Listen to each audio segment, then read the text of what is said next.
Andrei Chikatilo, el destripador de Rostov. En la fría mañana del 22 de diciembre de 1978, el cuerpo de una niña de 9 años fue encontrado a orillas del río Grushevka, cerca de la ciudad de Shakhty, en la región de Rostov, en el suroeste de la Unión Soviética. Yelena Zakotnova había desaparecido 2 días antes cuando salía de la escuela. Su cuerpo presentaba signos de estrangulamiento y múltiples puñaladas. Los ojos habían sido arrancados y había evidencias de intento de abuso sexual.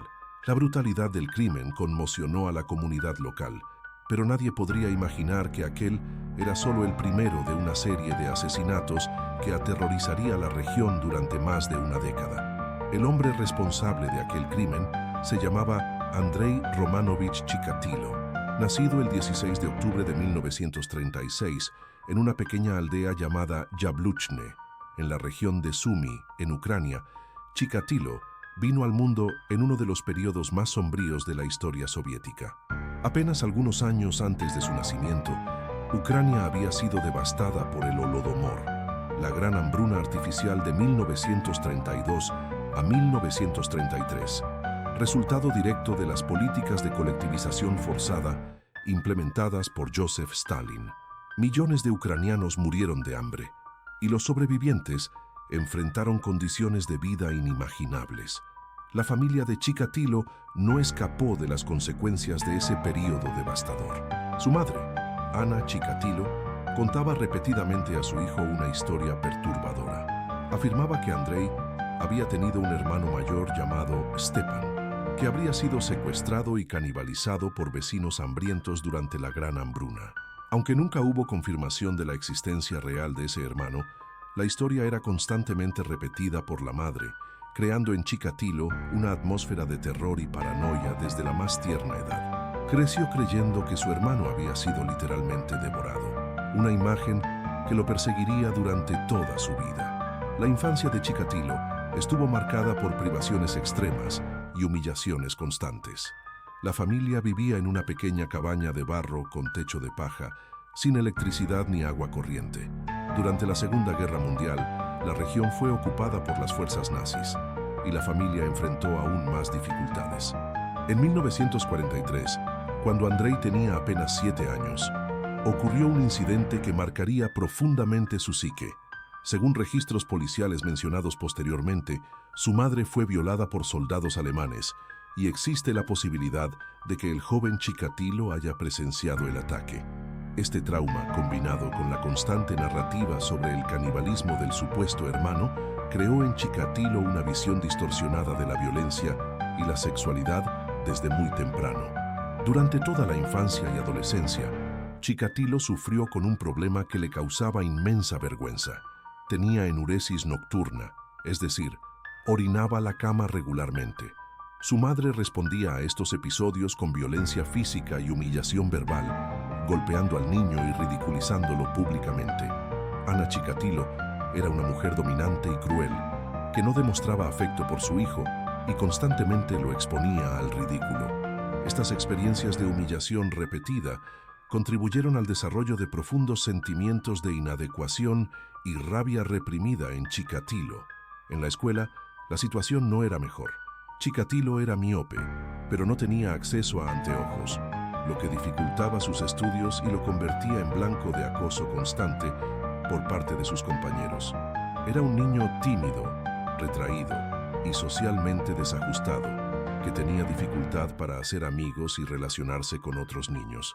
A pesar de estas dificultades, demostraba interés por los estudios y la literatura, buscando en los libros un escape de la realidad brutal en que vivía. La adolescencia trajo nuevos tormentos para Chikatilo. Cuando comenzó a desarrollar interés sexual, descubrió que sufría de disfunción eréctil crónica. Era completamente incapaz de mantener una erección, lo que le causaba vergüenza profunda e intensificaba sus sentimientos de inadecuación.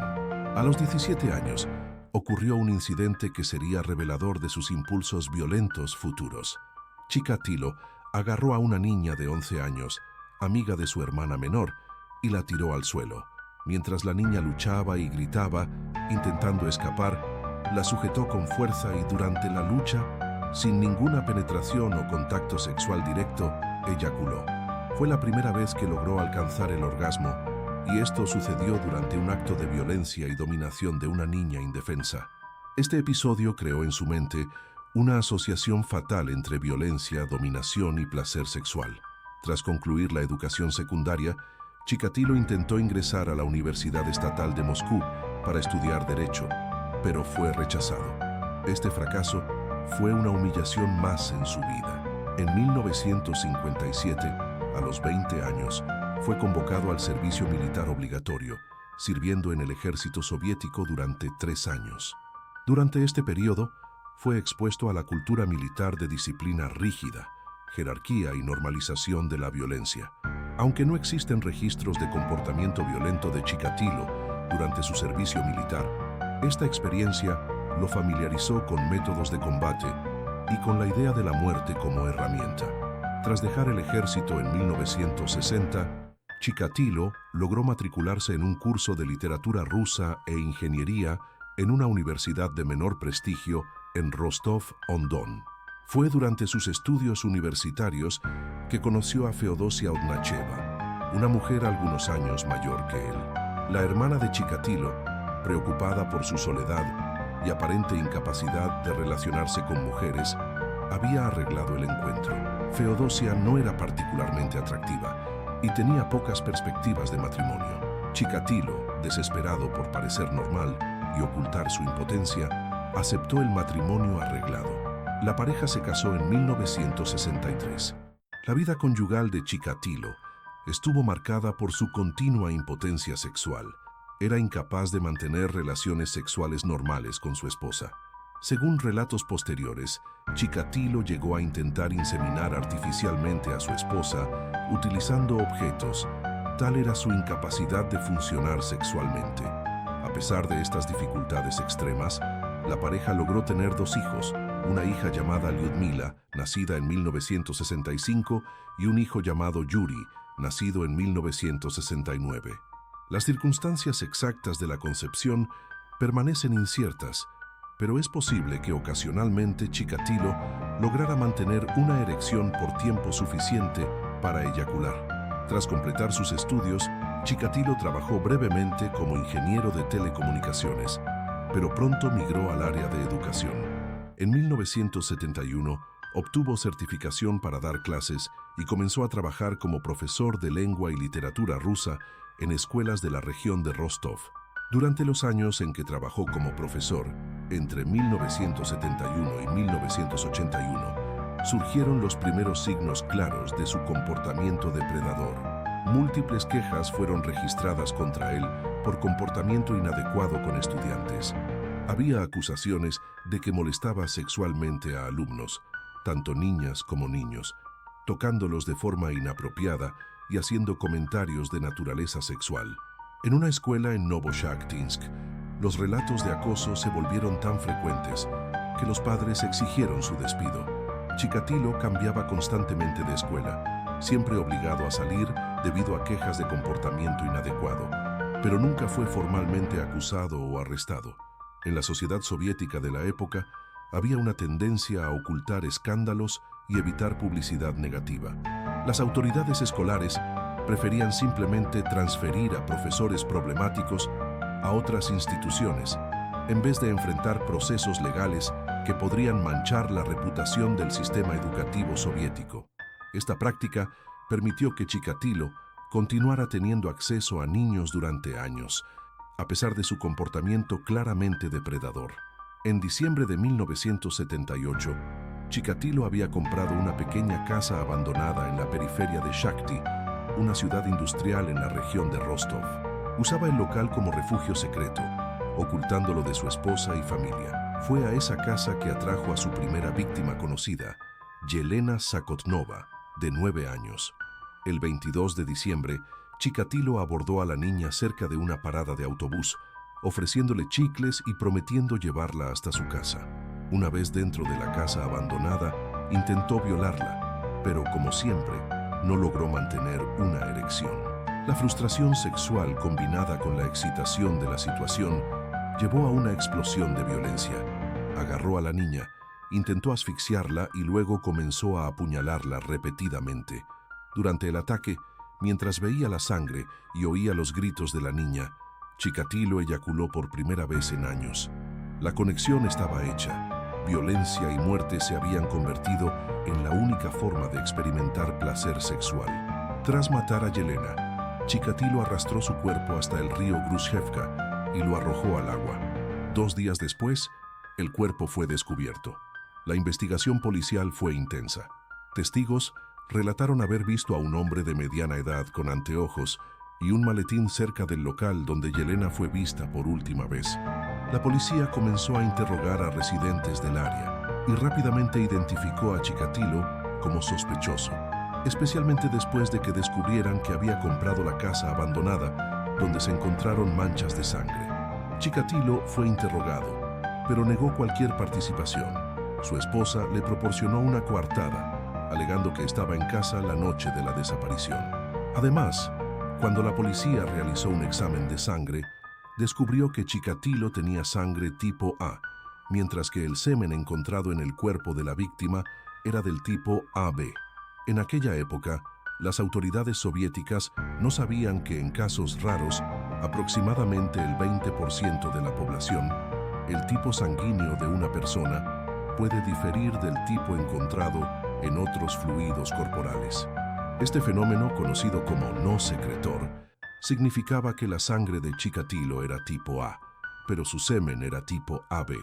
Sin otras evidencias concretas y con la coartada proporcionada por su esposa, la policía tuvo que liberar a Chikatilo. Desesperados por resolver el caso brutal que había conmocionado a la comunidad, los investigadores se enfocaron en otro sospechoso, Alexander Kravchenko, un joven con antecedentes criminales que vivía cerca de la escena del crimen. Bajo intensa presión y posiblemente tortura, Kravchenko confesó el asesinato de Yelena Zakotnova. Fue rápidamente juzgado, condenado y ejecutado por fusilamiento en 1984. Un hombre inocente había pagado por el crimen de Chikatilo, mientras el verdadero asesino permanecía libre. Tras el asesinato de Yelena Zakotnova, Chikatilo no mató nuevamente durante casi 3 años. Este periodo de latencia es común entre asesinos seriales, especialmente tras el primer homicidio, cuando pueden estar procesando lo que hicieron y evaluando los riesgos. Sin embargo, el 3 de septiembre de 1981, Chikatilo atacó nuevamente. Larisa Tkachenko, una joven de 17 años con dificultades de aprendizaje, fue su segunda víctima. Chikatilo la encontró en una biblioteca en Shakti y logró convencerla de acompañarlo hasta un área forestal aislada. Allí la atacó, intentando violarla, pero nuevamente no logró mantener una erección. Enfurecido por su impotencia, comenzó a asfixiarla con sus manos y después con una cuerda. Durante el estrangulamiento, eyaculó. Después de que ella murió, Chikatilo pasó a mutilar el cuerpo con un cuchillo, removiendo los senos e infligiendo múltiples puñaladas en el abdomen y la región pélvica. Llenó la boca de la víctima con tierra y hojas para silenciar simbólicamente sus gritos. Aunque ella ya estaba muerta, el cuerpo fue dejado en el bosque, donde fue descubierto 2 días después. Con la muerte de Larisa Tkachenko, el patrón de asesinatos de Chikatilo comenzó a establecerse. Había descubierto que podía alcanzar la eyaculación a través de la violencia extrema, del acto de apuñalar y mutilar a sus víctimas. A partir de ese punto, los asesinatos se volverían más frecuentes y cada vez más brutales. El 12 de junio de 1982, mató a Lyubov Biryuk, de 13 años, en un área forestal cerca de la villa de Zaplavskaya. El 25 de julio del mismo año, atacó a Lyubov Volobuyeva, de 14 años, cerca de la estación de tren de Shakti. El 8 de agosto, fue el turno de Oleg Podsivaev, un niño de 9 años. Esta fue la primera vez que Chikatilo mató a un niño del sexo masculino, demostrando que sus víctimas no eran elegidas por características específicas, sino por oportunidad y vulnerabilidad. El 8 de septiembre de 1982, Chikatilo asesinó a Olga Kuprina, de 16 años, en Shakti. 11 días después, el 19 de septiembre, mató a Irina Karabelnikova, de 18 años, también en Shakti. El 27 de octubre, atacó a Sergei Kuzmin, un niño de 15 años. Y el 11 de diciembre, asesinó a Olga Stalmachenok, de 10 años. En menos de 6 meses, Chikatilo había matado a 7 personas. La frecuencia de los asesinatos estaba aumentando dramáticamente. Durante 1983, mataría a 6 víctimas más. Las autoridades soviéticas comenzaron a percibir que tenían un asesino serial en acción, pero enfrentaban enormes dificultades en la investigación. El modus operandi de Chikatilo seguía un patrón consistente. Frecuentaba estaciones de tren y paradas de autobús, lugares donde personas vulnerables solían esperar, niños que huían de casa, adolescentes problemáticos, prostitutas, vagabundos y personas con dificultades mentales. Chikatilo se presentaba de forma respetable, vistiendo trajes, cargando un maletín y a veces fingiendo ser una figura de autoridad. Abordaba a sus víctimas potenciales con ofertas de comida, dinero, alcohol o simplemente un lugar para descansar. Una vez que lograba convencer a la víctima de acompañarlo, la llevaba a áreas forestales aisladas, conocidas como plantaciones de refugio, cinturones de árboles plantados por el gobierno soviético para proteger las tierras agrícolas de los vientos. Estas áreas eran densas, aisladas y raramente visitadas, convirtiéndolas en locales perfectos para sus crímenes. Una vez aislado con la víctima, Chikatilo atacaba con extrema violencia. Frecuentemente comenzaba intentando alguna forma de contacto sexual, pero invariablemente fallaba en conseguir una erección. Este fallo desencadenaba su furia. Entonces pasaba a la violencia física, estrangulando o asfixiando a la víctima inicialmente para dominarla. Una vez que la víctima estaba incapacitada o muerta, comenzaba a apuñalar el cuerpo repetidamente. Chikatilo desarrolló un método específico. Comenzaba con cortes superficiales en el pecho y abdomen, observando la sangre brotar. Esto lo excitaba sexualmente. Luego infligía heridas más profundas y dirigidas. Durante este proceso de apuñalamiento y mutilación, eyaculaba, pero la violencia no paraba con la muerte de la víctima. Chikatilo frecuentemente mutilaba los cuerpos de forma extensa después de la muerte. Removía órganos sexuales, cortaba senos, arrancaba ojos y, en muchos casos, consumía partes del cuerpo. Mordisqueaba o cortaba pedazos de carne y los comía mientras aún estaban calientes. Este acto de canibalismo le proporcionaba una sensación adicional de poder y control. Los ojos eran un objetivo particular de su violencia. Chikatilo creía en una antigua superstición rusa de que los ojos de una víctima de asesinato retienen la última imagen que vieron, es decir, el rostro del asesino. Arrancaba los ojos para evitar ser identificado a través de ellos. A medida que los asesinatos continuaban, la policía soviética comenzó a reconocer que estaba lidiando con un depredador serial. En 1983, fue establecida una fuerza especial para investigar los asesinatos. El caso fue clasificado como de máxima prioridad, pero las autoridades enfrentaban obstáculos significativos. El primer problema era ideológico. En la Unión Soviética, los asesinos seriales eran considerados un fenómeno del capitalismo decadente occidental. La propaganda soviética afirmaba que tales crímenes no podían ocurrir en una sociedad socialista perfecta.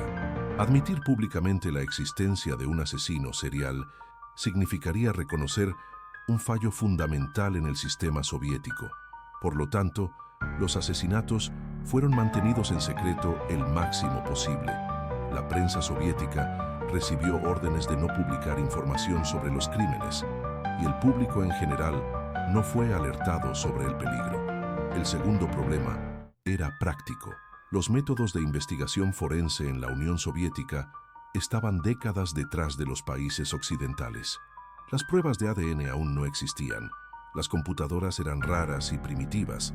El compartir información entre diferentes jurisdicciones policiales era lento y burocrático. Además, la extensión geográfica de los crímenes era un desafío.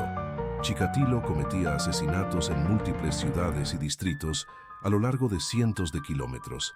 Cada jurisdicción policial local tendía a investigar sus propios casos aisladamente. dificultando la identificación de patrones más amplios. En 1983, el detective Víctor Burakov fue designado como líder de la Fuerza Especial de Investigación. Burakov era un investigador experimentado y dedicado, pero enfrentaba recursos limitados e interferencia política constante. Comenzó a catalogar sistemáticamente todos los asesinatos no resueltos en la región de Rostov que compartían características similares. Pronto quedó claro que había un único perpetrador responsable de decenas de muertes. Burakov creó un perfil del asesino. Se trataba de un hombre de mediana edad, probablemente con educación, capaz de presentarse de forma respetable para ganar la confianza de las víctimas. El asesino tenía conocimiento extenso de la región, particularmente de las áreas forestales aisladas. Probablemente tenía un empleo que le permitía viajar frecuentemente y que explicaba su presencia en estaciones de tren y autobús. Durante 1984, Chikatilo mató a 15 víctimas más, el año más letal de su carrera. Las muertes incluían niños, adolescentes y jóvenes adultos, tanto del sexo masculino como femenino. La brutalidad de los asesinatos permanecía consistente: estrangulamiento, múltiples puñaladas, mutilación y, frecuentemente, canibalismo. La policía intensificó sus operaciones, colocando agentes disfrazados en estaciones de tren y aumentando las patrullas en las áreas forestales conocidas. En septiembre de 1984, Chikatilo fue efectivamente abordado por un policía en una estación de autobús en Rostov. El oficial notó que Chikatilo estaba actuando de forma sospechosa, observando a mujeres jóvenes e intentando iniciar conversaciones con ellas. Chikatilo fue llevado para interrogatorio. Durante el interrogatorio, la policía verificó sus antecedentes y descubrió que había sido sospechoso en el asesinato de Yelena Zakotnova en 1978. Esta información debería haber sido una señal de alerta significativa. Sin embargo, una vez más, la prueba de tipo sanguíneo lo salvó. Cuando probaron su sangre, mostró tipo A, no el tipo AB encontrado en el semen en varias escenas de crimen. Además, Chikatilo se presentaba de forma calmada y respetable. Era un profesor graduado, miembro del Partido Comunista, veterano del ejército soviético y padre de familia. Simplemente no encajaba en la imagen que muchos tenían de un asesino brutal. La policía lo liberó después de solo algunos días, sin realizar una investigación más profunda. Irónicamente, fue inmediatamente después de esta detención de 1984 que Chikatilo paró de matar temporalmente. Durante casi 2 años, no hubo nuevos asesinatos con el patrón característico de sus víctimas anteriores. Existen varias explicaciones posibles para esta pausa. Chikatilo puede haberse asustado con su detención, percibiendo que estaba siendo observado. Además, en 1984, había sido despedido de su trabajo como profesor tras más acusaciones de comportamiento inadecuado con estudiantes. Sin el empleo que le daba acceso a víctimas potenciales y razón legítima para viajar, sus oportunidades de caza quedaron limitadas. En 1985, consiguió un nuevo empleo como proveedor para una fábrica, trabajo que nuevamente exigía viajes frecuentes por la región. Sin embargo, no mató ese año. En 1985, el régimen soviético cambió dramáticamente con el ascenso de Mikhail Gorbachev al poder. Gorbachev introdujo políticas de glasnost, apertura y perestroika, reestructuración, que gradualmente permitieron mayor transparencia y libertad de prensa en la Unión Soviética. Estos cambios eventualmente permitirían que la investigación de los asesinatos de Rostov recibiera más recursos y atención, aunque esto llevaría tiempo. En 1986, Chikatilo volvió a matar. En mayo de ese año, asesinó a una mujer no identificada cuyo cuerpo fue descubierto en un área forestal. La mutilación era consistente con sus crímenes anteriores. En agosto de 1987, mató nuevamente. En 1988, el número de asesinatos aumentó a 3.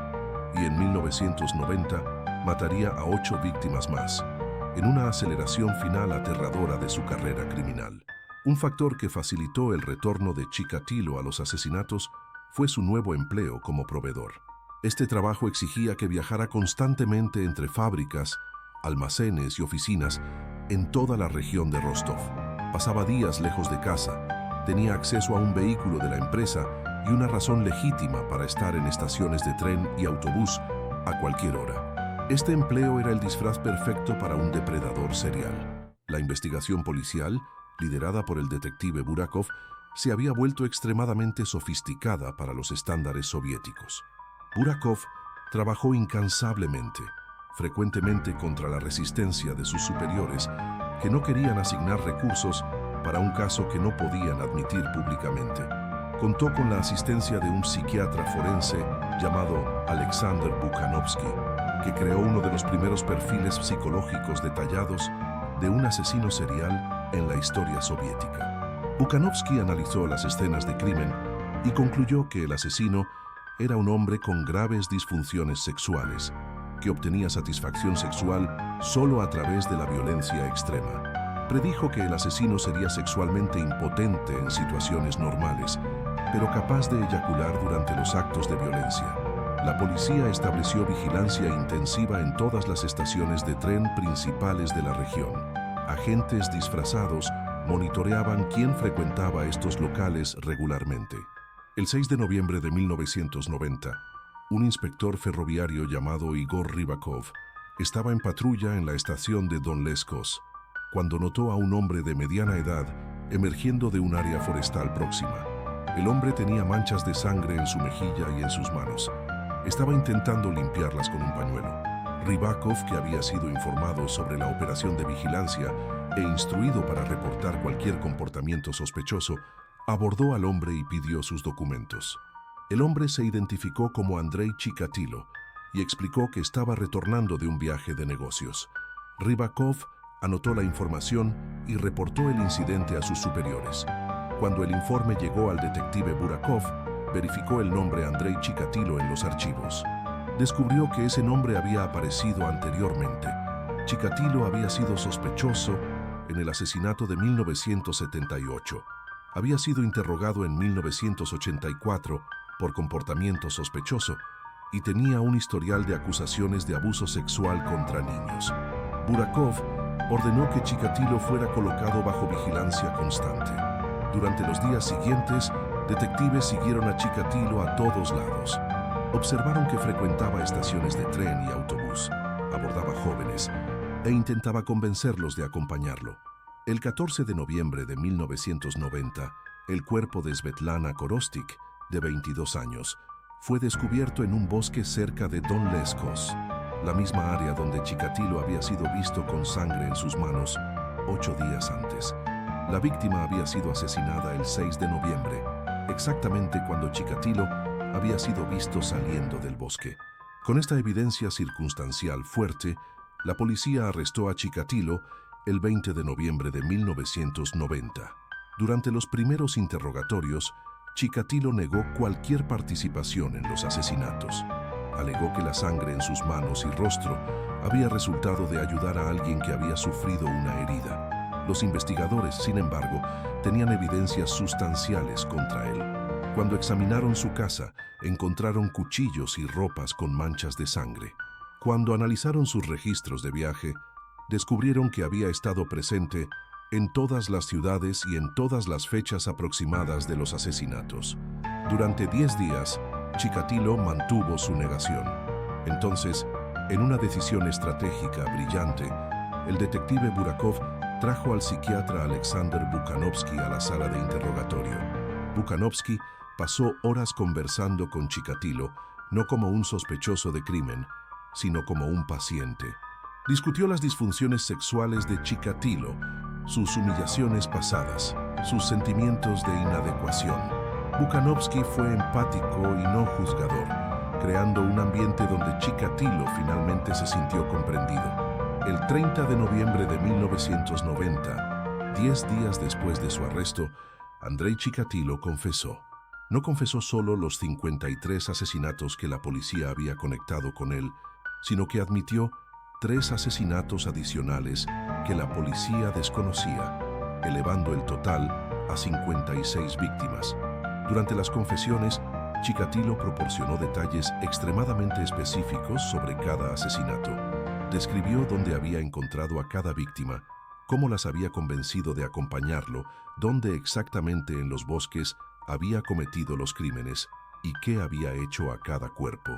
Llevó a los investigadores a los locales exactos de asesinatos no descubiertos, donde efectivamente encontraron restos humanos. Chikatilo explicó su método de matar en detalles clínicos. Describió cómo comenzaba con cortes superficiales para ver la sangre, cómo esto lo excitaba sexualmente y cómo la excitación aumentaba a medida que infligía heridas más profundas. Admitió que eyaculaba durante el proceso de apuñalamiento y mutilación. También admitió actos de canibalismo, explicando que masticaba o cortaba partes de los cuerpos y las consumía, particularmente los órganos sexuales. En cuanto a la motivación, Chikatilo intentó explicar que sus impulsos eran incontrolables. Describió cómo pensamientos de violencia y muerte lo consumían constantemente. Afirmó que intentó resistir estos impulsos, pero que eventualmente se volvían tan intensos que no podía suprimirlos más. Después de cometer un asesinato, se sentía aliviado temporalmente, pero pronto los impulsos retornaban más fuertes que antes. También expresó amargura sobre su impotencia sexual, culpándola por haber transformado su sexualidad en algo monstruoso. El juicio de Andrei Chikatilo comenzó el 14 de abril de 1992 en Rostov-on-Don. Debido a la naturaleza sensacional del caso y al fin de las restricciones de prensa de la era soviética, el juicio atrajo atención internacional masiva. Periodistas de todo el mundo viajaron a Rostov para cubrir el proceso. La sala del tribunal fue especialmente configurada con una gran jaula de metal donde Chikatilo quedó durante todo el juicio.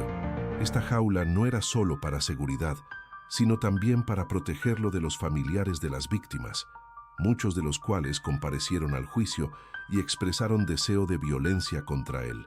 Durante el juicio, Chikatilo se comportó de forma bizarra y teatral.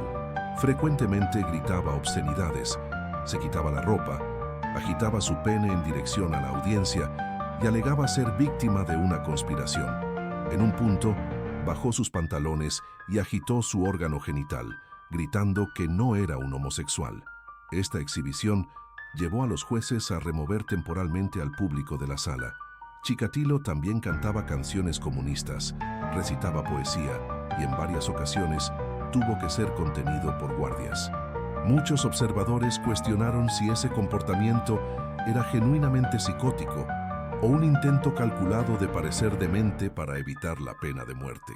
La defensa de Chikatilo argumentó que era mentalmente incompetente y no debería ser considerado criminalmente responsable por sus acciones.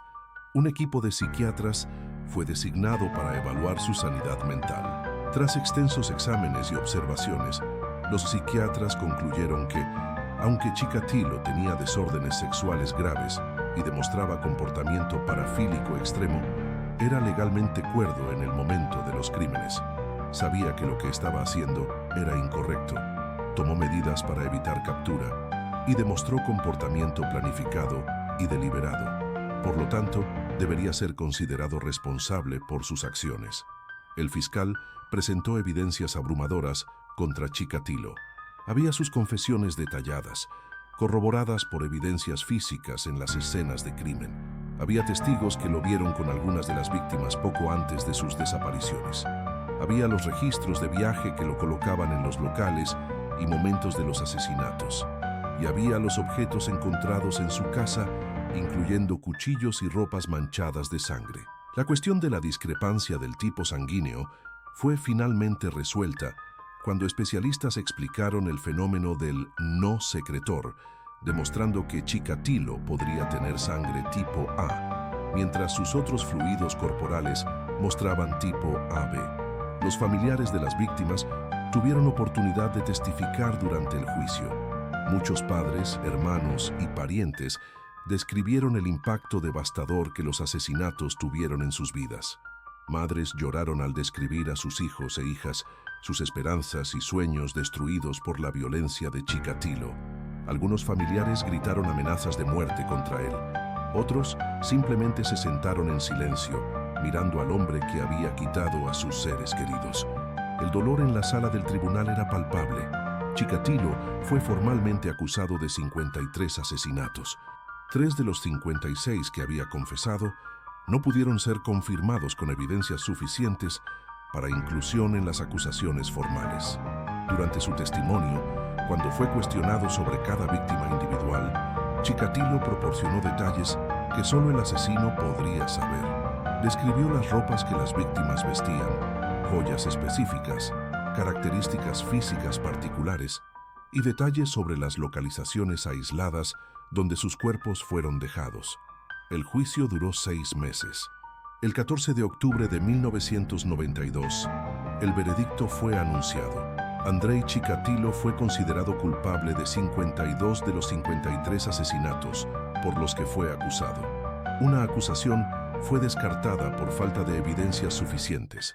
También fue considerado culpable de 5 acusaciones de abuso sexual de menores no relacionadas con los asesinatos. La sentencia fue pronunciada inmediatamente: muerte por ejecución. En la Rusia postsoviética, la pena de muerte aún estaba en vigor y era aplicada por un único tiro en la parte posterior de la cabeza. Cuando la sentencia fue leída, hubo aplausos y gritos de aprobación de los familiares de las víctimas presentes en la sala. Chikatilo, dentro de su jaula, gritó que los jueces eran fascistas y que él era inocente. Fue rápidamente removido de la sala del tribunal y llevado de vuelta a la prisión. Su equipo de defensa anunció intención de apelar, pero había pocas esperanzas realistas de revertir la condena dada la cantidad masiva de evidencias contra él. Tras el juicio, Chikatilo fue mantenido en una prisión de seguridad máxima en Novocherkassk, aguardando la ejecución de su sentencia. Las apelaciones fueron rápidamente rechazadas por los tribunales superiores. La Corte Suprema de la Federación Rusa revisó el caso y confirmó tanto la condena como la sentencia de muerte. No había base legal para revertir el veredicto. El 14 de febrero de 1994, Andrei Chikatilo fue ejecutado. De acuerdo con el protocolo ruso, fue llevado a una sala especial en la prisión de Novocherkassk. Sin aviso previo o ceremonia, un ejecutor entró en la sala y disparó un único tiro en la parte posterior de su cabeza. La muerte fue instantánea. Chikatilo tenía 57 años. Su cuerpo fue cremado y las cenizas fueron descartadas sin ceremonia. No hubo funeral, no hubo marcador de sepultura, no hubo memorialización de ningún tipo. Simplemente dejó de existir. La ejecución de Chikatilo trajo un sentido de cierre para muchas de las familias de sus víctimas, aunque el dolor de la pérdida permaneciera. Algunos expresaron satisfacción de que la justicia había sido hecha. Otros sintieron que ninguna punición sería suficiente por lo que había hecho. Para muchos, la ejecución no trajo el alivio que esperaban. Sus seres queridos aún estaban muertos y ninguna sentencia podría traerlos de vuelta. El caso de Andrei Chikatilo tuvo repercusiones significativas en Rusia e internacionalmente. Dentro de Rusia, el caso forzó una reevaluación de cómo los crímenes seriales eran investigados. El detective Víctor Burakov, que había liderado la investigación con tanta dedicación, se convirtió en una figura respetada en la aplicación de la ley rusa. Posteriormente, escribió un libro sobre la investigación, detallando los desafíos que enfrentó y las lecciones aprendidas. El caso también llevó a la creación de unidades especializadas en crímenes seriales dentro de las fuerzas policiales rusas. El psiquiatra Alexander Bukhanovsky, cuyo perfil psicológico había sido instrumental en la captura y confesión de Chikatilo, se convirtió en reconocido como pionero en psiquiatría forense en Rusia. Continuó estudiando el caso de Chikatilo y publicó análisis detallados sobre la psicopatología del asesino. Bukhanovsky argumentó que Chikatilo sufría de una forma extrema de parafilia que llamó necrosadismo, una combinación de sadismo sexual y necrofilia que hacía imposible para él obtener satisfacción sexual de cualquier forma que no involucrara violencia extrema y muerte. Internacionalmente, el caso de Chikatilo atrajo atención significativa de criminólogos y psicólogos forenses. Era raro tener acceso a confesiones tan detalladas de un asesino serial que había matado a tantas víctimas durante tanto tiempo. Investigadores estudiaron el caso para entender mejor la psicología de asesinos seriales, particularmente aquellos motivados por disfunciones sexuales. El caso también demostró la importancia de compartir información entre jurisdicciones policiales y la necesidad de técnicas forenses avanzadas en la captura de depredadores seriales. El caso también levantó cuestiones sobre fallos sistémicos que permitieron que Chikatilo continuara matando durante tanto tiempo. Si la policía hubiera tomado más en serio las acusaciones de abuso sexual contra él cuando era profesor, podría haber sido detenido mucho antes. Si hubiera habido mejor comunicación entre diferentes departamentos de policía, el patrón de sus crímenes podría haber sido identificado más temprano. Si la prueba de tipo sanguíneo hubiera sido más sofisticada, o si la policía hubiera conocido el fenómeno del no secretor, podría haber sido identificado como sospechoso en 1984. Y si no hubiera habido el estigma ideológico soviético contra admitir la existencia de asesinos seriales, recursos podrían haber sido asignados más rápidamente para la investigación. La ejecución de Alexander Kravchenko, el hombre inocente condenado por el primer asesinato de Chikatilo, permanece como una de las tragedias más perturbadoras del caso. Kravchenko fue ejecutado en 1984, 6 años antes de la captura de Chikatilo. Murió por un crimen que no cometió, víctima de una investigación policial apresurada y posiblemente de tortura que lo llevó a una confesión falsa. Tras la confesión de Chikatilo, quedó claro que Kravchenko era inocente. Su familia nunca recibió compensación adecuada o reconocimiento oficial del error judicial.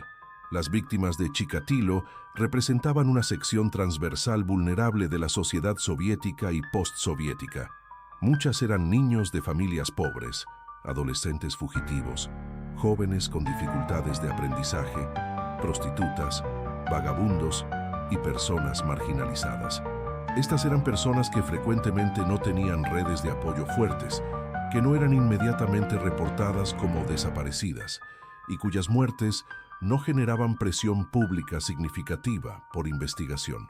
Chikatilo explotó sistemáticamente esta vulnerabilidad, eligiendo víctimas que sabía que serían menos propensas a ser buscadas activamente. Entre las 53 víctimas confirmadas, la más joven tenía 8 años y la más vieja tenía 45 años, aunque la gran mayoría eran niños y adolescentes entre 9 y 17 años. Aproximadamente 2/3 de las víctimas eran del sexo femenino y 1/3 del sexo masculino. Chikatilo no demostraba preferencia consistente en términos de género de sus víctimas. Lo que importaba era oportunidad y vulnerabilidad. Las víctimas venían de diversos orígenes étnicos, reflejando la diversidad de la región de Rostov, incluyendo rusos, ucranianos, armenios y otros grupos. Cada víctima tenía una historia, una vida que fue brutalmente interrumpida. Yelena Zakotnova, la primera víctima conocida, era una estudiante aplicada que soñaba con convertirse en profesora. Larisa Tkachenko, la segunda víctima, tenía dificultades de aprendizaje, pero era conocida por su naturaleza gentil y confiada. Lyubov Biryuk era una adolescente que había huido de casa tras peleas con sus padres. Oleg Podzibaev era un niño que estaba volviendo de visitar parientes cuando fue abordado por Chikatilo. Svetlana Korostik, la última víctima, era una joven mujer que trabajaba como asistente de biblioteca y estaba ahorrando dinero para casarse. Cada una de estas víctimas, y todas las otras, dejó atrás familias devastadas y futuros nunca realizados. El legado del caso Chikatilo en la cultura popular fue significativo. Varios libros fueron escritos sobre el caso, incluyendo obras de periodistas investigativos, de los propios investigadores y de psicólogos forenses. El caso fue tema de documentales de televisión en múltiples países. En 1995 fue lanzada una película llamada Citizen X, protagonizada por Stephen Rea como Víctor Burakov y Jeffrey DeMunn como Andrei Chikatilo. La película dramatizó la investigación y la captura del asesino, aunque con algunas libertades artísticas. El caso también influyó en literatura de ficción, apareciendo como inspiración para personajes en novelas de crimen y thrillers psicológicos. En la región de Rostov, el impacto del caso fue profundo y duradero. Durante años tras su captura, Las áreas forestales donde Chikatilo había cometido sus crímenes eran evitadas por el público. Padres de la región se volvieron hipervigilantes sobre la seguridad de sus hijos, renuentes a dejarlos viajar solos o hablar con extraños. La confianza en la capacidad del Estado de proteger a sus ciudadanos había sido severamente sacudida. El caso se convirtió en parte de la conciencia colectiva de la región, un recordatorio sombrío de un periodo de terror que duró 12 años. Desde el punto de vista criminológico, el caso Chikatilo es frecuentemente estudiado como ejemplo de un asesino serial organizado y orientado por motivación sexual. Su capacidad de evitar captura durante tanto tiempo, a pesar de cometer crímenes tan frecuentes y brutales, demuestra varias características típicas de este tipo de ofensor. Era inteligente, educado, capaz de presentarse como respetable y confiable. Planificaba cuidadosamente sus crímenes, eligiendo locales aislados donde no sería interrumpido. Seleccionaba víctimas vulnerables que ofrecerían poca resistencia y cuyos desaparecimientos no generarían investigación inmediata. Y aprendía con experiencia, ajustando sus métodos para minimizar el riesgo de captura. Sin embargo, el caso también demuestra que incluso asesinos seriales altamente organizados cometen errores y dejan pistas. Chikatilo fue identificado como sospechoso múltiples veces antes de su captura final. Si la investigación hubiera sido más sofisticada o si hubiera habido menos obstáculos burocráticos, podría haber sido capturado mucho antes. El hecho de que finalmente fue atrapado no fue resultado de un error dramático de su parte, sino de la persistencia incansable de los investigadores y de la vigilancia sistemática que eventualmente lo colocó en el lugar equivocado, en el momento equivocado, con evidencias en su persona. Hoy, más de 3 décadas después de su captura, el caso de Andrei Chikatilo permanece como uno de los más estudiados y analizados en la historia de la criminología. Continúa siendo enseñado en cursos de justicia criminal y psicología forense, como ejemplo de investigación de crímenes seriales, perfil psicológico de ofensores y los desafíos de capturar depredadores que operan a lo largo de grandes áreas geográficas y largos periodos de tiempo. El caso también sirve como recordatorio sombrío de la capacidad humana para el mal y de la importancia de sistemas eficaces de justicia criminal para proteger a los vulnerables. Las víctimas de Chikatilo no deben ser olvidadas. Sus nombres y sus historias merecen ser recordados, no solo como víctimas de un monstruo, sino como individuos con sus propias vidas, esperanzas y sueños. Yelena Zakotnova, Larisa Tkachenko, Lyubov Biryuk, Lyubov Volobuyeva, Oleg Podzibaev, Olga Kuprina, Irina Karabelnikova, Sergei Kuzmin, Olga Stalmachenok y las otras 44 víctimas confirmadas eran personas reales cuyas vidas tenían valor y significado. El caso de Andrei Chikatilo no es solo sobre un asesino, sino sobre las vidas que destruyó y las familias que aún cargan el dolor de esa pérdida.